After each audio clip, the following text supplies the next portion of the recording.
सही पोषण देश रोशन। इस राष्ट्रीय स्तर की जन जागरूकता पहल के तहत शनिवार को स्कूली बच्चों को विशेष पोषण आहार दिया जाता है। इसका उद्देश्य समाज में पोषण के महत्व को बढ़ावा देना है। इसके तहत आज नासिक में स्कूली पोषण आहार के साथ बच्चों को दूध वितरित किया गया। बच्चों, किशोरों, गर्भवती महिलाओं और माताओं में संतुलित आहार, स्वास्थ्य, स्वच्छता को लेकर जागरूकता फैलाने और कुपोषण को खत्म कर स्वस्थ भारत की नींव रखना, यही इस जन जागरूकता पहल का मुख्य उद्देश्य है। इसके तहत सरकारी स्कूलों में छात्रों को हफ्ते भर अलग अलग पोषण आहार दिया जाता है। वहीं शनिवार को इसमें कुछ खास पदार्थों का समावेश किया जाता है। इसी कड़ी में आज चांदवड़ के जिला परिषद प्राथमिक स्कूल में स्कूल व्यवस्थापन समिति के अध्यक्ष दशरथ ठाकरे की संकल्पना से विशेष पोषण आहार वितरित किया गया। इस अवसर पर ग्राम पंचायत सदस्य और शिक्षक उपस्थित थे। दर शनिवारी आमच्या गावातील लोकसहभागातून दूध वाटपाचा कार्यक्रम केला जातो शाळेमध्ये।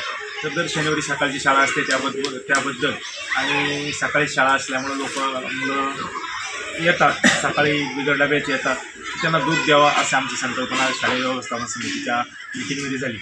याची सुरुवात मग कुठून करायची तर आमच्या गावचं वैभव असणारे ॲडव्होकेट बाबूराव गणपतराव ठाकरे यांच्या स्मृतिप्रीत्यर्थ आत्ता मराठा विद्या प्रसारक समाजाचे सरचिटणीस नितीन बाबूराव ठाकरे यांनी पहिल्यांदा याची सुरुवात केली। आज हा 5वा शनिवार आहे आणि आज आमचे संजय भास्कर पाटील यांनी आपल्या वडिलांच्या भास्करराव जयराम पाटील यांच्या स्मृतिप्रीत्यर्थ आज हा 5वा शनिवार आम्ही दूध वाटपा साजरा केला आहे।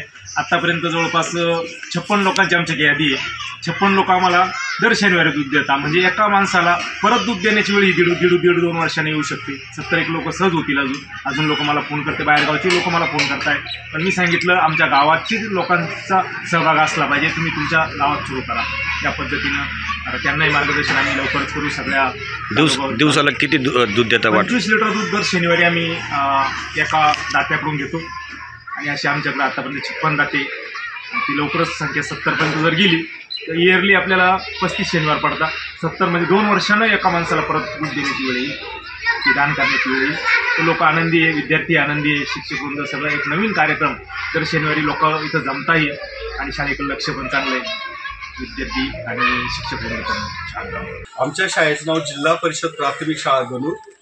या शाळेमध्ये दर शनिवारी शालेय विद्यार्थ्यांना शालेय पोषण आहारासोबत दूध दिलं जातं।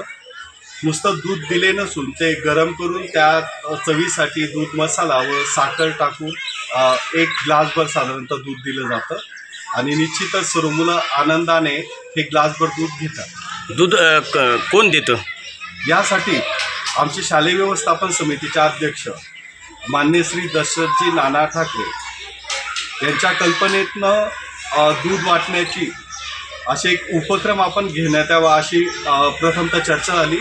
त्यानंतर यांनी काय केलं की हे उपक्रम आपल्याला वर्षभर कसा घेता येईल, कोणताही उपक्रम घेतला तर त्याला एक विशिष्ट कालावधी लागत असतो, पण आता दूध दिलं तर विशिष्ट न देता त्यांनी वर्षभर आपल्याला या शालेय विद्यार्थ्यांना दूध कसं देता येईल यासाठी त्यांनी त्यांच्या गावात गणूर गावात त्यांचा मित्रपरिवारासोबत त्यांनी जवळपास आर्थिक निधी असेल, त्यानंतर त्यांच्या मित्रांची जी जमव असेल, अशा सर्व व्यवस्थितरित्या एक नियोजन करून दर शनिवारी ते साधारणतः 20 ते 25 लिटर दूध या शाळेस देतात। विनामूल्य देता? विनामूल्य देता? विनामूल्य आणि शालेय पोषण आहारासोबत हे दूध दिलं जातं।